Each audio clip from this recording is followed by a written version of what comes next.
Chapter 2 Sherlock Holmes Discourses. It was one of those dramatic moments for which my friend existed.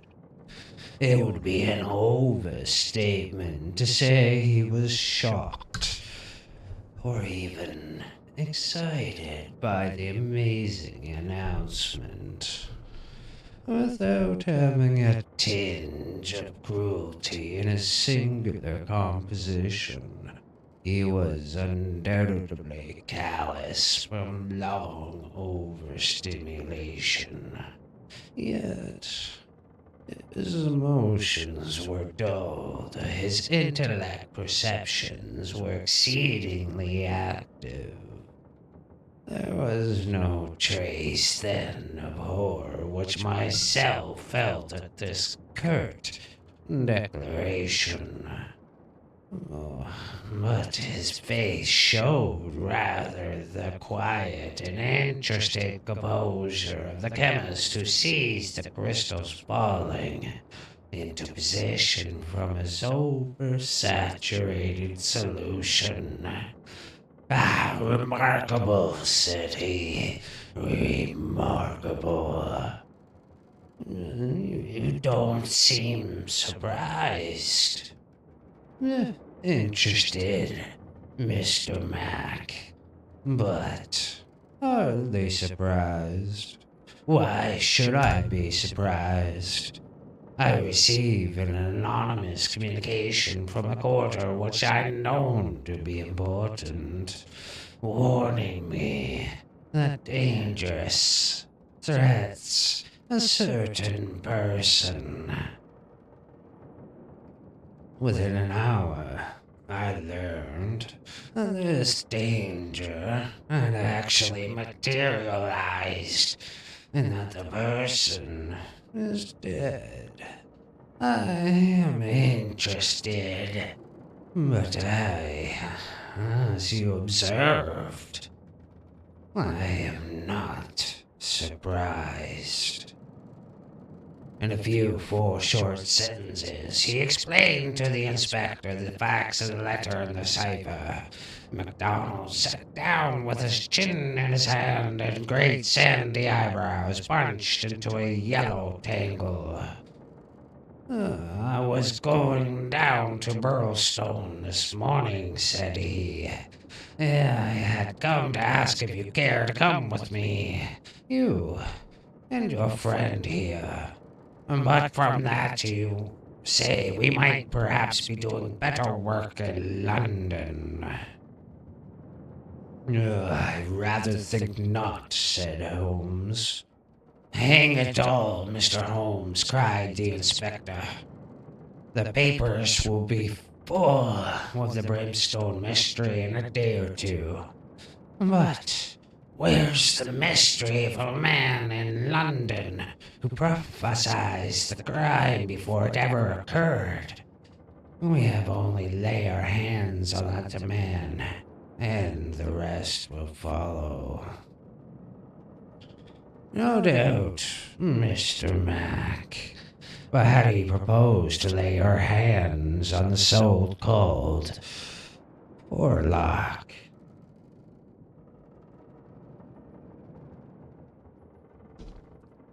MacDonald turned a letter which Holmes had handed him. "Posted in Camberwell. That doesn't help us much. Name, you say, is assumed. Not much to go on. Certainly. Didn't you say that you had sent him money?" "Twice." "And how?" "In the notes to Camberwell Post Office." "Did you ever trouble to see who called for them?" "No." The inspector looked surprised and a little shocked. "Why not?" "Because I always keep faith. That I promised when he first wrote I would not try to chase him." You, hmm, you think that there's someone behind him? I know there is. This professor that I've heard you mention. Exactly. The inspector. MacDonald smiled, and his eyelid quivered as he glanced towards me. I won't conceal from you, Mr. Holmes, that I think in the CID that you have a wee bit of a bee in your bonnet over this professor. I made some inquiries myself of the matter. He seems to be very respectable, learned, and talented sort of man. I'm glad. So you've got so far as to recognize talent. Man, you can't recognize it. After I heard your review, I made it my business to see him. And a chat on your ellipsis. How the talk got that way, I cannot think. But he had a reflector lantern and a globe. It made it clear in a minute. He lent me a book. But I don't mind saying, it was a bit above my head. Though I had a good Aberdeen upbringing. He had made a grand minister with his thin face and grey hair, and solemn-like way of talking. When he put his hand on my shoulder as we were parting, it was like a father's blessing before you go into the cold, cruel world. Holmes chuckled and rubbed his hands. Great, he said, great. Tell me, Fred MacDonald, is this pleasing and touching interview was? I suppose it was in the professor's study. That's so. A fine room, is it not? Very fine. Very handsome indeed, Mr. Holmes. You sat to the right of his writing desk. Just so. Sun in your eyes and his face in the shadow. Well, it was evening, but I mind that the lamp was turned on my face. It would be. Did you happen to observe a picture over the professor's head? I don't miss much, Mr. Holmes. Maybe I learned that from you. Yes, I saw the picture. A young woman with her head on her hands peeping at you sideways. That painting was by John Baptiste Garouze. The inspector never looked interested. John Baptiste Garouze, Holmes continued, joining his fingertips and leaning well back in the chair, was a French artist who flourished between the years 1750 and 1800. I allude, of course, to his working career. Modern criticism, and more than endorsed the high opinion formed of him through his contemporaries. The inspector's eyes grew abstracted. Hadn't we better, he said. We are doing so, Holmes interrupted. All that I am saying has a very direct and vital bearing upon what's called the Burlstone mystery. In fact, it may, in a sense, be called the very center of it. MacDonald smiled feebly and looked appealingly to me. Your thoughts move a bit too quick for me, Mr. Holmes. You leave out a link or two and I can't get over the gap. What in the whole wide world can the connection between this dead painting man and the affair at Burlstone? All knowledge comes useful to the detective, remarked Holmes. Even the trivial fact that in the year 1865 a picture by Gurus entitled La Jeune Fille Lagune fetched 1,200,000 francs, more than 40,000 pounds. At the poor sale may start a train of reflection in your mind. It was clear that it did. The inspector looked honestly interested. May I remind you, Holmes continued, the professor's salary can be ascertained in several trustworthy books of reference. It is 700 a year. Then how could he buy? Quite so. How could he? Aye, that's remarkable, said the inspector thoughtfully. Take away, Mr. Holmes. I'm just loving it. It's fine. Holmes smiled, as he was always warned by general admiration, the characteristics of a real artist. What about Burlstone? He asked. We've got time yet, said the inspector, glancing at his watch. I have a cab at the door, and it won't take us 20 minutes to Victoria. But about this picture, I thought you told me once, Mr. Holmes, that you never met Professor Moriarty. Oh, I never have. Then how do you know about his rooms? That's for another matter. I've been 3 times in his rooms, twice waiting for him under different pretexts, and leaving before what he came. Once, well, I can hardly tell about once to an official detective.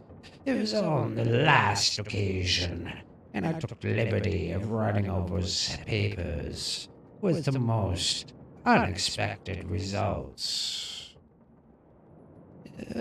He found something compromising. Absolutely nothing. That's what amazed me. However, you have seen the point of the picture and how it shows him to be a very wealthy man. How did he acquire his wealth? He is unmarried. His younger brother and station master in the West End of England. His share is worth 700 a year. And he owns Abuse. Oh, surely the inference is plain. You mean he has great income and that he must earn it in an illegal fashion? Of course. I have other reasons for thinking so. Dozens of egregious threads which lead vaguely up towards the center of the web where the poisonous motionless creature is lurking. I only mention the bruise because it brings the matter within range of your own observation. Oh, Mr. Holmes, I admit that what you say is interesting. It is more than interesting. It is just wonderful. But let us have a little clearer if you can. Is it forgery, coining, burglary? Where does this money come from? Have you ever read of Jonathan Wild? Well, the name has a familiar sound. Someone novel, was he not? I don't take much stock of detectives and novels. Chaps that do things and never let you see how they do them. It's just inspiration, not business. Jonathan Wilde wasn't a detective, and he wasn't in a novel. He was a masked criminal, and he lived last century, 1750 or thereabouts. Then he is no use to me. I am a practical man. Mr. Mac, the most practical thing that you could ever did in your life would be to shut yourself up for 3 months and read 12 hours a day at the annals of crime. Everything comes in circles. Even Professor Moriarty. Jonathan Wilde was hidden force of the London criminals to whom he sold his brains and his organization on 15% commission. The old wheel turns, and the same spoke comes up again. It's all been done before, and will be again. I'll tell you one or two things about Moriarty, which may interest you. You'll interest me right enough. I happen to know the first link in this chain. A chain with a Napoleon gone wrong in the end, and a hundred broken fighting men, pickpockets, blackmails, and a card sharpener at the other, with every sort of crime in between. His chief of staff is Colonel Esteban Moran, as aloof as the guarded and inaccessible to the laws himself.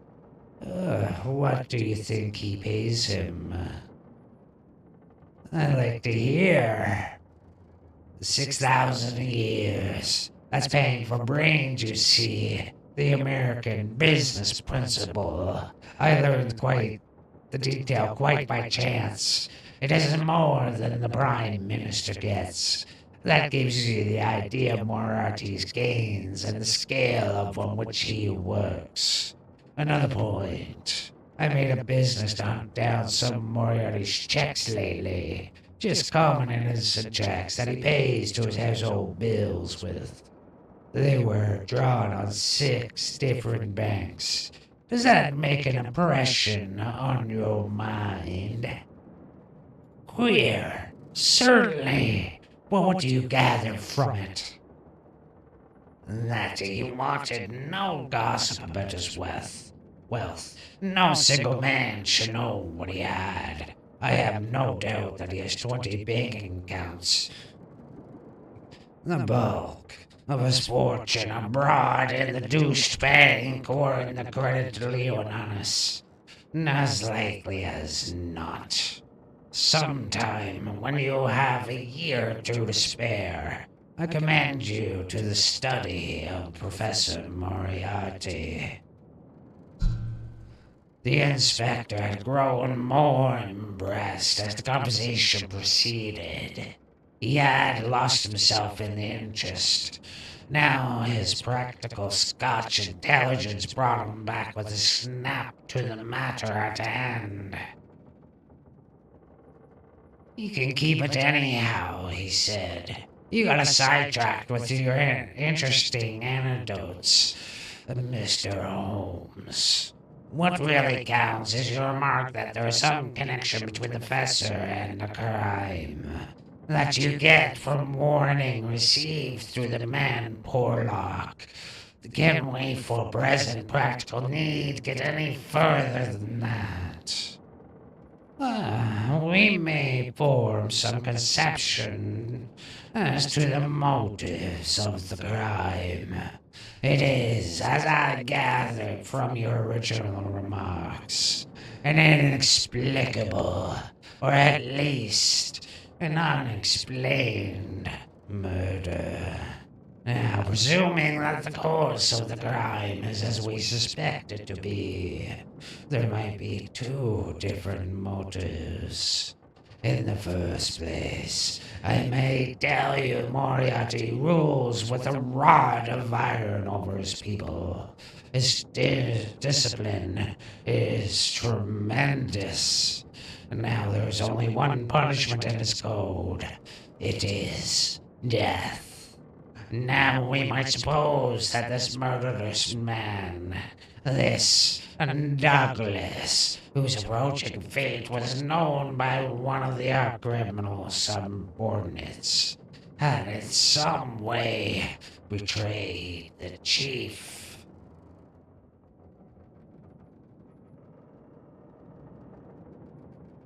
His punishment followed.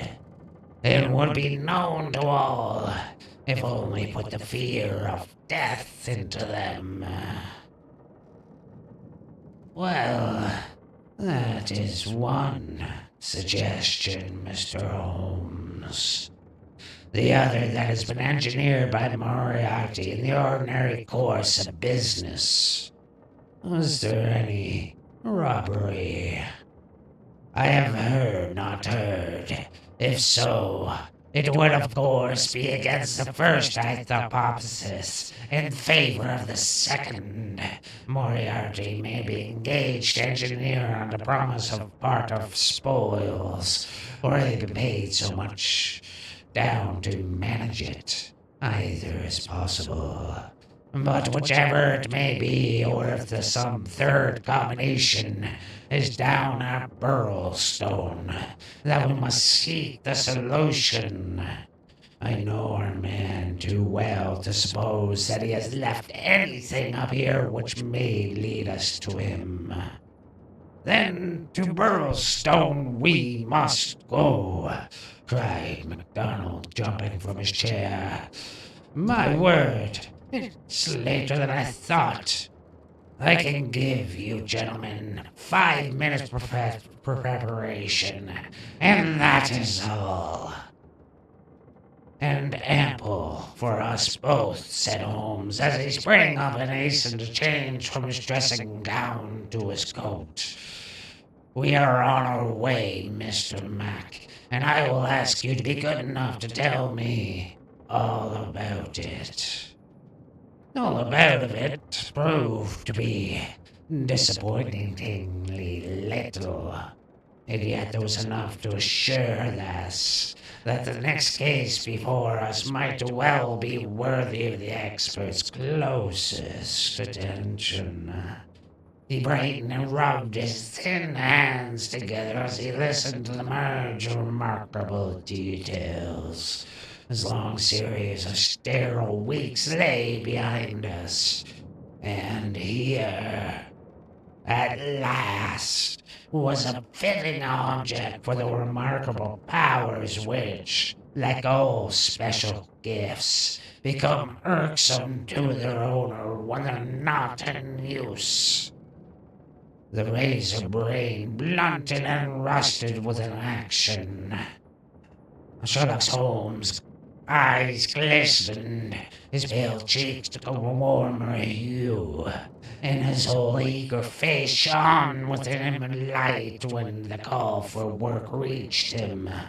Leaning forward in the cab, he listened intently to MacDonald's short sketch of the problem which awaited us in Sussex. The inspector himself was dependent, as he explained to us, upon a scribbled account forwarded to him, to buy the milk train in the early hours of the morning. White Mason, a local officer, was a personal friend, and hence MacDonald had been notified much more promptly than is usual at Scotland Yard when provincials need their assistance. It is a very cold scent upon which the Metropolitan expert is generally asked to run. Dear Inspector MacDonald, said the letter which he read to us. Official acquisition for your service in the separate envelope. This is for your private eye. Wire me what train in the morning you can get for Burlstone, and I will meet it. Or have it met if I'm too occupied. This case is a snorter. Don't waste a moment in getting started. If you can bring Mr. Holmes, please do so, for we'll find something after his own heart. We would think the hole had been fixed up for theatrical effect if it wasn't for a dead man in the middle of it. My word, it is a snorter. Your friend seems to be no fool, remarked Holmes.